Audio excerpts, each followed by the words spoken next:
el recurso de casación para que pueda tener éxito en su pretensión impugnatoria. Es casuístico porque está determinado en la ley los casos en los que proceden las formas de infracción de la ley. Sin duda, de alta técnica jurídica, excepcional, limitado. No significa que toda causa amerite un recurso de casación, sino solamente en situaciones excepcionales.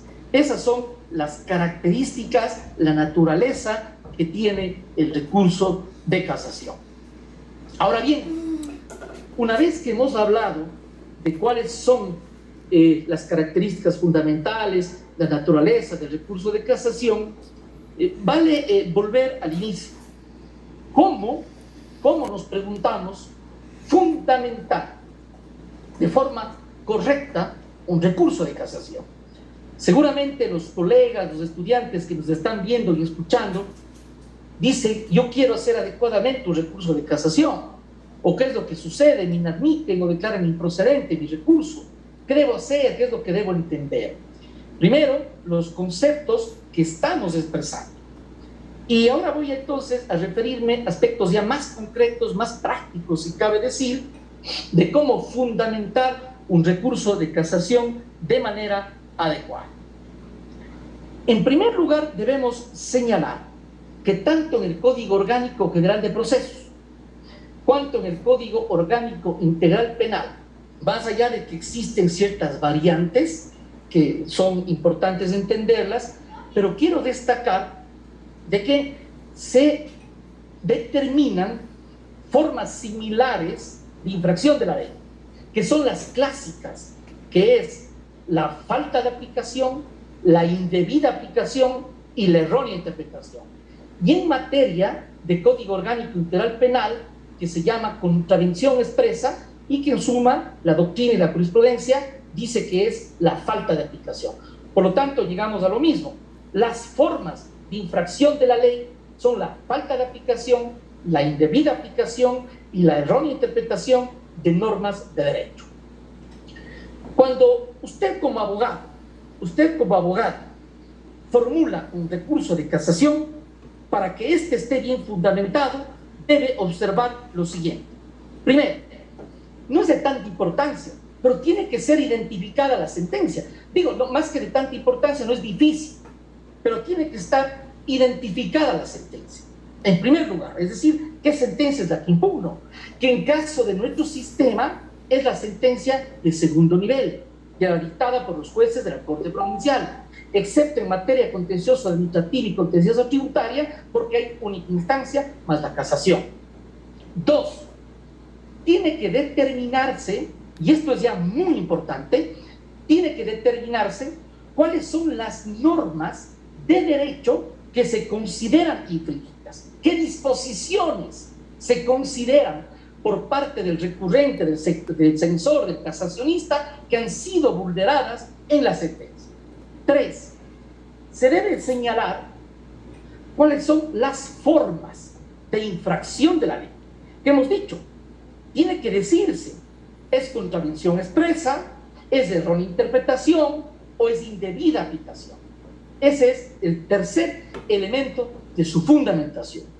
Cuarto, debe señalarse o fundamentarse la manera en que se ha dado la infracción de las normas jurídicas. ¿Por qué dijimos que sentencia es? ¿En qué parte de la sentencia existe el hierro? ¿Qué normas acusamos de infringidas? Entonces debemos indicar, fundamentar cómo ha tenido lugar esa infracción de la ley. Es decir, el recurso no va a prosperar, dicho en negativo, va a fracasar si solamente señalamos las normas jurídicas, pero no indicamos cómo tuvo lugar la infracción de la ley. Y en ese sentido, tiene que haber una adecuada, una suficiente fundamentación.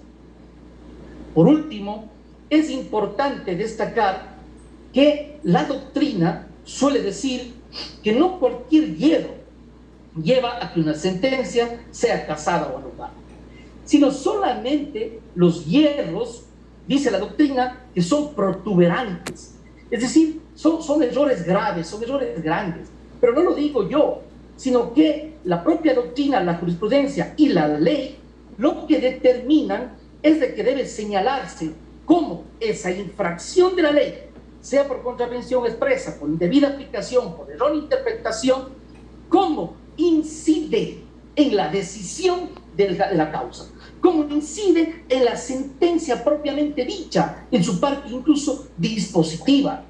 Lo cual quiere decir que si es que tiene incidencia, quiere decir, reitero, que el error que se ha cometido es trascendente, es importante, de tal importancia y protuberancia que incide en la decisión de la causa. Y eso es lo que tiene que justificar el recurrente, de modo tal que no basta señalar las normas infringidas, sino que tiene que haber una fundamentación y justificar la incidencia en la decisión de la causa. Además, que esa fundamentación tiene que observar dos principios: la taxatividad y la autonomía de las causales. Eso quiere decir que los recurrentes pueden solamente basarse en las causales establecidas, por ejemplo, en el Código Orgánico General de Procesos, y también basarse en las formas de infracción que están previstas en el Código Orgánico Integral Penal. Pero no solo eso, sino que observando esa taxatividad, porque no existen otras formas de infracción de la ley, no existen otras causales, sino solamente las establecidas en la norma, principio de taxatividad. Además de eso, el principio de autonomía, lo cual quiere decir que la fundamentación tiene que ser considerando individualmente las normas y las causales. Es decir, si yo digo que hay contravención expresa del artículo 20 del Código Civil, si yo digo que hay errónea interpretación del artículo 41 o del artículo 42 del Código Orgánico Integral Penal, yo debo, cuando hago la fundamentación, hacer la misma de forma individualizada de cada una de las normas. ¿Cómo se dio? ¿En qué parte de la sentencia de cada una de las normas que yo acuso que han sido infringidas? Y además de cada una de las normas, cómo incide el error de derecho en la decisión de la causa.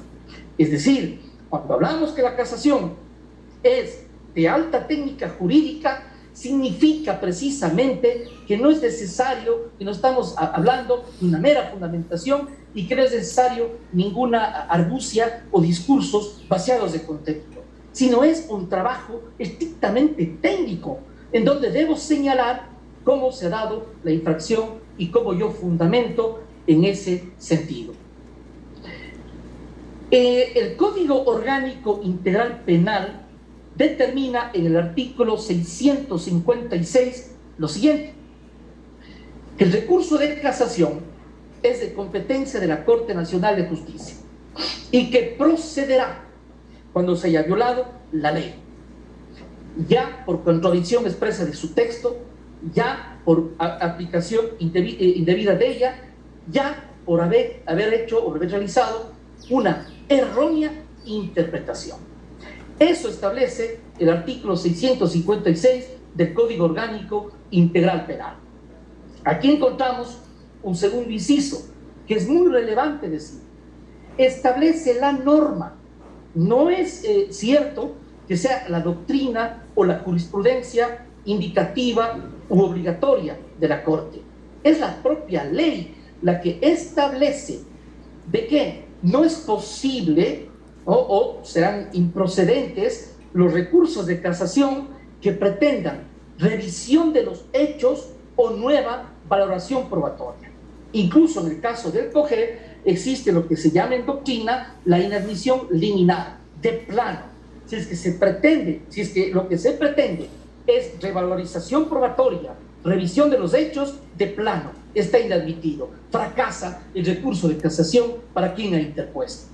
Entonces es necesario entender que esto tiene su lógica.